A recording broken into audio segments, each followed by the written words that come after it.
Let's go. Time to grind, get inside your mind. Yeah, we working overtime. That's the only way to climb. We gon' make it in our prime. Signing on the dotted line, cashing checks left and right. That's the way I'm living life. I feel alive when I got a goal in sight. Chip away, I gotta fight. Ain't nobody else in sight. Man, I think I see the light. Yeah, that shit is so bright. Follow me, I got the guide. See you on the other side, son. Ain't nobody know what I've been through. What is going on, everyone? And in this video, I'll be giving you my UFC Vegas 79 main card predictions for the upcoming event taking place this Saturday, September 23rd, 2023. If any of these fights on the main card fall out, this card is going to be in shambles. I mean, it's one of those where you just feel it. They threw it together last minute at the UFC Apex, all that. So I don't know. I hope it's a good card, but honestly, if one of these fights falls off, it'll be unfortunate. Hopefully we continue with the good picks. Like always, check the description box for the rest of the picks for the prelims, and then let's go ahead and jump right into it. In the first fight on the main card, we have Ricardo Ramos 16-4 taking on Jourdain 14-6-1 in a featherweight bout. So I think this could be a pretty good fight. It has potential to kick off the main card and be a pretty violent fight if they choose to go about that. For Ramos, I think he's overall a good fighter. He does have moments where I think he can be beat, right? Obviously, where he might be getting tagged a little bit more than he should be, leaves himself a little bit exposed. But for the most part, I think he has really good striking, a lot of leg kicks, definitely tries to press the action as well. He's not going to sit back. He's going to go forward unless you're giving him that same energy. So it'll be interesting to see what Jourdain's going to bring. Is he going to try to meet that aggression, try to carry the whole entire fight with that aggression, or is Jourdain going to sit back, be technical, see if he can pick apart Ramos coming in a little bit too aggressive? For Ramos as well, he can mix in those takedowns, not necessarily his go-to thing right off the bat, but I do think against someone like Jourdain, who has been taken down multiple times, like in his fight against Nathaniel Wood 5 times, against Shane Burgos, he did get taken down twice in that fight. He has defended takedowns, not that he gets taken down at will, but he's definitely been taken down. And I think against someone like Ramos, who maybe he isn't having too much success on the feet for whatever reason, maybe Jourdain is lighting him up because he's a little bit more technical on the feet. Ramos might try to look for that grappling, right? Push him against the fence, see if he can get him down on the ground, and then work for some submissions or just weigh on him and see if he can hurt him on the floor. For Ramos, so outside of the wrestling, he'll throw the spinning back fist. He's gotten finishes like that before, throwing a lot of spinning attacks, a lot of flashy attacks. And as good as those are when they land and they get you the victory, you have to worry a little bit sometimes because those can leave him exposed. So Jourdain, if he's able to see it, get out of the way or whatever, he could definitely counter. Maybe even Ramos exposes his back, and next thing you know, Jourdain's able to jump on his back, try to submit him. I do think Ramos is probably going to have like really good speed with the kicks, probably a lot faster than Jourdain, but I do think in close, Jourdain might be able to rip to the body. He'll string together some good combinations in close if Ramos is able to, if they're fighting in close, basically. But I do think for Ramos, he probably wants to keep a little bit of a distance and set him up for something over the course of maybe not the first round. I really don't see Ramos getting too crazy with it early on, both guys, just because I think when you do it like that, it makes for an exciting fight, but I think both guys could unfortunately get into some wild exchange and one guy's just going down on for it. And then you don't really get to see the rest of the fight. So maybe they do respect each other a little bit and we see a little bit more conservative fight early on, or we just see a flat out just both guys swinging. For Jourdain, outside of getting taken down, he needs to pace himself a little bit throughout the fight. I think Ramos can definitely hang like into the third round. We saw that against Tuhugov. I mean, he was backing up because Tuhugov was staying in his face, and I think that really worked. At the same time with Tuhugov threatening with like the wrestling or whatever, but Ramos was kind of backing up as the fight went forward, but he was still there. It wasn't like he was super gassed out or whatever, and he was getting jabbed to death in that fight. Jourdain, he needs to pace himself because at the same time, like I said, if they do go at it or whatever early on, Jourdain might gas out a little bit if he gets too crazy with it. And the next thing you know, Jourdain might start fading in the second round, the third round, and then that won't be good for him. Jourdain might be able to pull off a defensive submission as well. If Ramos gets a little bit crazy with the takedown, maybe just jumps in for it. Jourdain, look for him to possibly go for like a guillotine or something like that. See if he can get that rear naked choke defensively. I think it's a really good fight. Jourdain might fight a little bit more technical. We'll see. And we'll see, too, if Ramos is able to get those takedowns and do anything with them. Maybe he gets him down, but Jourdain's able to pop right back up. And if that's the case, you know, Ramos is really going to have to take it to him on the feet and hurt him. Now, I think both guys are pretty tough. So unless something early happens where, you know, just they go at it and Ramos makes like a massive mistake and he's absolutely destroyed, or Jourdain does the same thing where he gets hurt badly and then Ramos jumps on him or whatever, I think it might go to a decision because I think both guys are really tough. So I'm not going to assume somebody's going to get absolutely annihilated early on.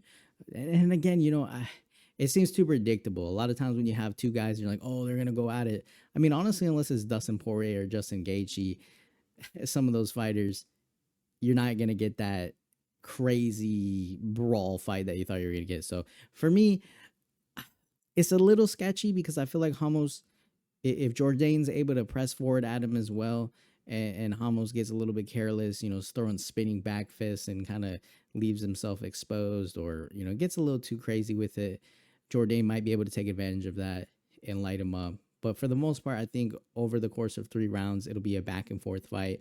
Both guys will be trying to hurt each other, but you know, maybe Ramos is able to get a takedown. Jourdain defends one of the takedowns. Just a back and forth fight, and I think it'll be a really entertaining opening to the main card. So for me, I'm going to go with Ricardo Ramos. I'm going to take him to defeat Charles Jourdain. I'll take him to win by decision. In the second fight on the main card, we have Bryan battle 10-2 taking on AJ Fletcher in a welterweight bout. So this will be a good one, I think, especially for Bryan battle coming in off a victory over Gabe Green in a pretty quick fight where Gabe Green was a favorite and he ran at him, got in close, exchange, got taken out, and he actually landed a little bit on battle in that little exchange. But unfortunately for him, battle was able to hang in there with his chin, and then he got taken out. Before that, he lost to Renat in that fight, lost the decision, got taken down 7 times, and that was pretty much the fight. Really didn't have an answer as far as significant strikes, 3-43, right? So he didn't really have much. He kind of just started the round, got taken down, and that was pretty much it. And I think Renat even was able to drop him in that fight. So his chin held up, but yeah, I mean, he got taken down and just dominated on the floor. Before that, head kick against Takashi Sato. That was a pretty good one, right? He gets that, again, quick fight. So there's a lot of these fights, even against Tresean Gore, he was able to get decision, outstruck him in that one, and then he was able to defend. He was able to defend 1 takedown. He went for 8 takedowns, only got 1 for him. So his takedowns, Bryan battle is not necessarily taking people down. I think he can hang in the grappling, but against some of these better wrestlers that have that control, it's just not going to happen. At least from what we've seen. Obviously, the improvements that he makes, that's up for debate, and we'll just have to see how that one goes. For AJ Fletcher, he's coming off a win via submission in round number 2 via guillotine choke against Temba Gorimbo, and he was able to get a submission even after being taken down 2 times in that fight. So good win for him. I think there was some reversals in that for him as well, so he was able to reverse, get the better positioning, and then get that submission. Before that, he lost 2 decisions, and he was also taken down, and he landed 4 takedowns against Summelsberger, and then he was able to get taken down twice against Lusa. So it's kind of back and forth for him. He definitely has some grappling skills. He can go for the takedowns against maybe lower level grapplers or lower level wrestlers, but at the same time, when the grappling, he's definitely able to advance positions, transition well defensively, reverse positioning, and then look for a submission if he needs to. First fight on Dana White Contender Series, he got the flying knee KO TKO. On the feet, AJ Fletcher, I don't think he's going to be as fast as Battle. It's obviously not going to have the reach advantage, so that'll be interesting to see how he's able to close off the distance. But when he is in close, I mean, when we saw against Gorimbo in his last fight, he was able to get that. He landed a good elbow to his head in that one. So he can generate some good power in close. I wouldn't say he's lighting people up or anything, but something to not overlook for Battle is just when they're in close, if Fletcher's able to get in there, is his ability to land some pretty hard hooks or just elbows in the clinch or whatever, and then that could lead him to dropping Battle. And then if he does, he's able to jump on him. I think Battle with his kicks, right? He's going to be able to have that distance, throw a lot of kicks. Has to be careful with some of those kicks getting caught or whatever, but just his speed, man. I mean, that head kick knockout that he was able to get, I mean, that was a very fast knockout. Like, you could just tell, like, the speed that he has with his kicks, and that can damage your opponent, whether it's leg kicks, go to the body, and even against Gabe Green, where Gabe Green thought, man, I got to shut him down, pressure him. Bryan Battle was able to exchange with him pretty violently, and then he was able to take him out. So he has a good chin. I mean, you know, still at the same time, he has power as well. So even if Fletcher does get in close, Battle's going to be trying to throw down with him as well. And I think at the same time, when you have these guys like Fletcher, who's going to really have to try to grapple with him closing off that distance, it could start to get annoying for Fletcher if he's getting jabbed to death from a distance, he's getting leg kicked. And even if Battle's able to defend 1 or 2 takedowns here and there, because I don't feel like Fletcher's going to be as dominant as Renat is in the grappling. And that's not to say Fletcher can't catch him in a submission if he's able to continuously get him down. But right off the bat, I'm not so sure Fletcher's going to be able to get that takedown, especially when he's eating a lot of shots coming in pretty close. Both guys, I think, are pretty tough. For Fletcher, you know, he hasn't been like knocked out or whatever. He's lost 2 decisions. So it's hard to say like if one of these guys is going to get absolutely annihilated or whatever, or submitted. I think more so if somebody gets submitted maybe, or decision. So let's see. For me, let's go with Bryan Battle. I'm going to take him to defeat AJ Fletcher by decision. In the third fight, we have Marina Rodriguez, 16-3-2, taking on Michelle Waterson-Gomez in a women's strawweight bout, 18-11 for Waterson-Gomez. So for Rodriguez, she's coming into this fight with 2 losses against pretty 2 tough fighters, in my opinion. Against Jandiroba via unanimous decision. Got taken down 3 times in that one. Outstruck her with significant strikes, but she did get taken down those 3 times. And that was pretty, you know, that was a pretty tough fight for her. Before that, she lost against Amanda Lemos via KO/TKO in round number 3. Again, another tough fight for her. I think fought 2 really good strikers in that one, and it really showed, right? She didn't fight someone who's really heavy on the grappling, who was just looking to do that. Because I think Rodriguez can put up good volume against a less of a striker, but when she kind of has to deal with that forward pressure, that aggression that one of these strikers, like the past 2 women that she's fought, it really, I think, kind of throws her off, right? Again, Yan Shonan, she was able to get the split decision victory. She did get taken down. Again, a tougher fight for her, in my opinion. Against Mackenzie Dern, Dern was just shooting in for those takedowns, and she was able to defend them and then put up a significant amount of striking output on her, obviously. 144 significant strikes, 249 for Dern. Then before that, that was the original matchup against Waterson-Gomez, where she was also able to 125 significant strikes to Waterson-Gomez's 88. And then Gomez only was able to land 1 of those takedowns. I think it was out of 5 takedowns. So again, you know, she wasn't able to close that distance, wasn't able to do too much with the takedown that she was able to get, and then, you know, didn't have much for her there. Waterson-Gomez kind of hasn't found success after that, right? So she lost via guillotine choke against Amanda Lemos, who is a very tough fighter, obviously. Amanda Lemos has been able to beat both of these women. And then in her last one against Luana Pinheiro, she lost via split decision. So that was a little bit closer. She actually did land more significant strikes and land 1 takedown, but the judges went the other way with it. I don't know. I feel like Waterson-Gomez. And then if she doesn't beat Angela Hill by split decision, she's literally lost 6 fights. So that's a little concerning, in my opinion. I think she was really good. She's always been in there, right? Always fought the best.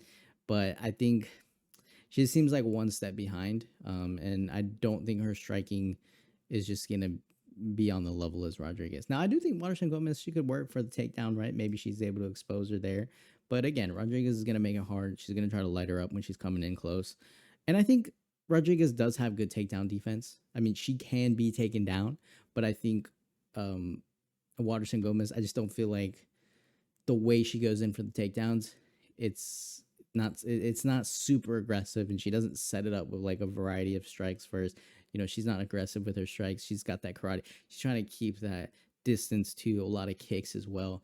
So for Rodriguez, if she closes off the distance, she's trying to land those combinations. Whereas Waterson-Gomez, she needs a little bit of space, and then she needs to find her way in and then get the takedown. So yeah, I think the same thing happens here. Obviously, I think a lot of people would like to see Waterson-Gomez get a victory here or something, and then maybe close it out because she's getting older and all that. But unfortunately, not a lot of people get to have that Robbie Lawler victory and then retire. So we'll see what happens though. But I'm gonna go again.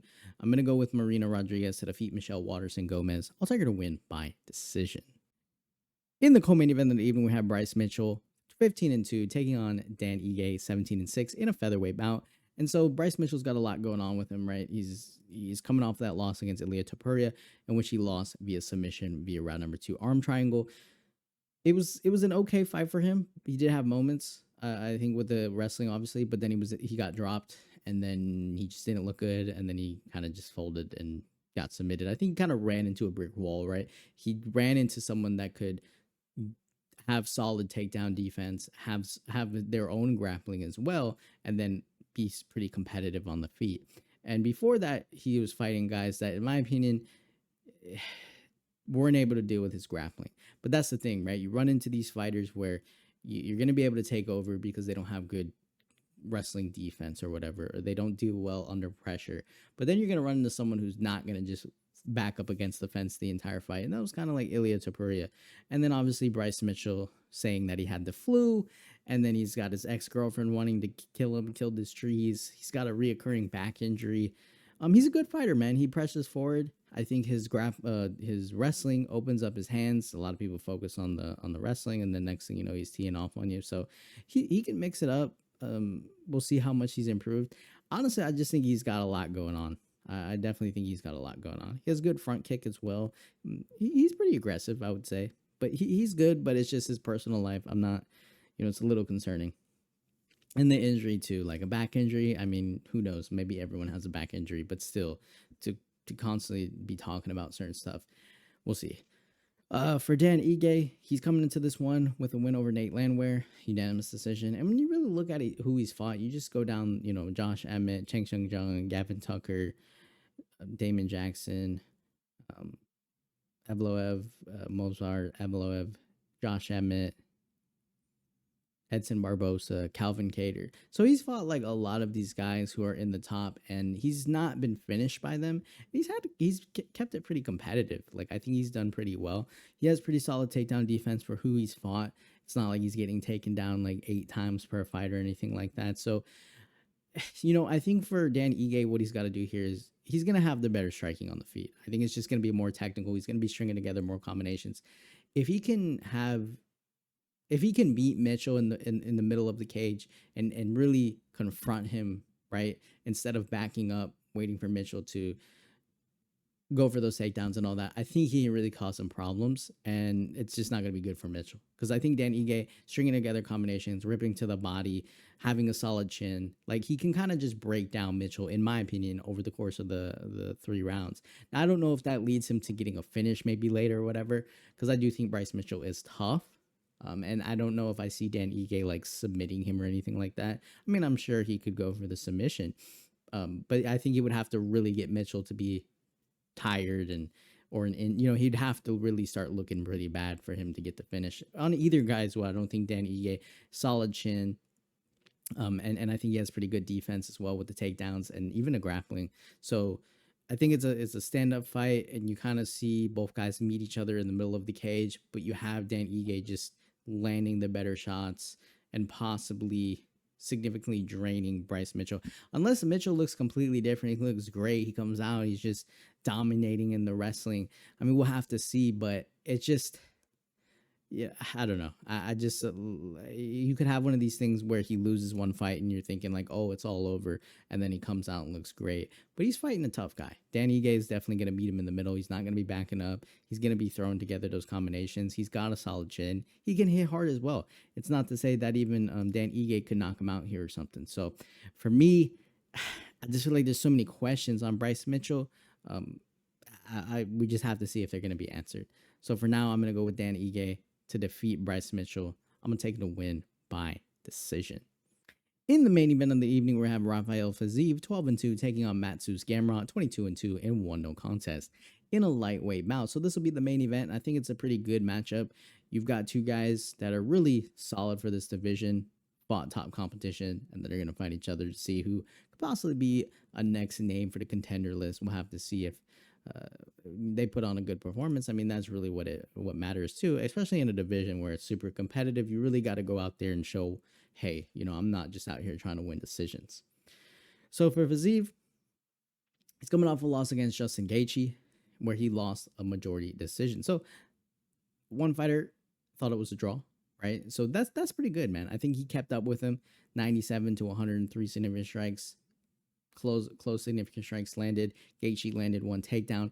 The other thing too, though, I think is that Gaethje took advantage of moments where Fiziev kind of had a lack of defense, and Gaethje was able to really unload in those moments and really land the harder shots. And so that's kind of what got him the victory. Now, again, it's not to say that Fiziev didn't land his own thing and then maybe Gaethje just didn't show the damage as much, but I do think there was a lot of moments where Fiziev seemed a little bit like he was getting way too into it and get a little bit reckless. And then Gaethje was able to kind of take advantage of those exchanges and just land the better shots. And when you go to a decision, it's just up to the judges to decide who they think landed the harder shots. Before that, he was able to take out Rafael dos Anjos in round number 5, KO TKO. So that was a pretty good victory for him. Hung in that fight and then was able to get the finish even after being taken down 2 times. But in that fight, he did defend 14 takedowns. So Fiziev has really good takedown defense, and he's one of these guys who, when he defends those takedowns on the feet, he's making it absolutely horrible for you. Like, he's pressing for it. He really slams in those body kicks. He's definitely being the aggressor. He'll stand right in front of you. Really good chin outside of his first fight, right? Getting spinning back kick to the head. He lost that fight. But outside of that one, he's been able to go in there and put on some pretty good performances against Renato Moicano, getting that KO TKO. Decision win over Bobby Green, defeated Brad Riddell, and then Rafael dos Anjos. He's a tough guy, right? He's going to stay in there. He's going to bring the fight. He's got good cardio to keep that aggression going. And even when he's, even against someone like dos Anjos who is trying to take him down as many times, he's able to defend that and then stay in the fight, stay aggressive. And he's pretty heavy-handed, right? So he can land at any moment. For Mateusz Gamrot, he's coming into this one with a win over Jalen Turner. 4 takedowns in that one. Kept it grappling heavy. Split decision victory. Jalen Turner did get a knockdown, though, in that fight. Before that, he lost to Beneil Dariush. And Beneil Dariush was able to, I think, do a lot more on the feet and defend a significant amount of takedowns. And then so he lost a unanimous decision against Beneil Dariush. Before that, Arman Sarukian was able to beat him. Unanimous decision. 6 takedowns. Diego Ferreira, 4 takedowns. Jeremy Stevens was able to get a quick submission victory. So I think Mateusz Gamrot is very tough, but it's against guys who aren't able to defend the takedowns. And not just defend them, but like when they get back up, they really don't do the damage, right? I feel like Fiziev is going to get back up from getting taken down and then give you absolute hell on the feet. He's going to be constantly pressuring you. And if you see Gamrot just diving in for takedowns to an extent, because I think his stand-up is decent, but it's definitely not the best. I think he relies extremely heavily on landing those takedowns, getting that control time. And against someone like Fiziev, who isn't going to just accept position when he gets taken down, I just think on the feet, he'll be doing enough to really pull off something here. And I don't think it goes 5 rounds, in my opinion. I feel like if Fiziev's defending takedowns, he's going to land something eventually, and Gamrot's going to be like, oh shit. But we'll have to see, because if Gamrot's able to get that grappling going, and maybe we're wrong about Fiziev, I'm wrong about Fiziev, and then he does accept position, maybe Gamrot's able to take his back, maybe he's able to pull off a submission victory, who knows, Kimura, whatever. But I just feel like Fiziev is going to be able to, he's going to be able to really tee off on him on the feet to the point where he's doing just a lot more damage on the feet, to where even if he gets taken down or held against the fence, it's just not going to be enough to really, if he wins a decision, he'll win a decision. And then obviously, in my opinion, again, in this division, you really got to go after it. You really got to do things besides just get decisions. So for me, I think he's going to be able to get a finish. And Gamrot's tough, though. Like, he's tough. He definitely knows how to make the fight a grappling fight. And you really have to kind of even do what Beneil Dariush was able to do, which was when he wasn't getting taken down, he was getting back up and he was doing the more damage on the feet and just being more active and being pretty aggressive too. So I'm going to go with Rafael Fiziev here. I think he's just going to do more on the feet. I think even if he gets taken down 4 times out of 15 or whatever, I still think when they're on the feet, he's doing more damage, and he's not getting like held on the floor for 5 minutes. I just don't see that happening. So I'm going to go with Fiziev to get back in there to get the victory. It's going to be a tough one, but I'm going to go with him. So I'm going to go Rafael Fiziev to defeat Mateusz Gamrot. I'm going to take him to win by round 3 KO TKO.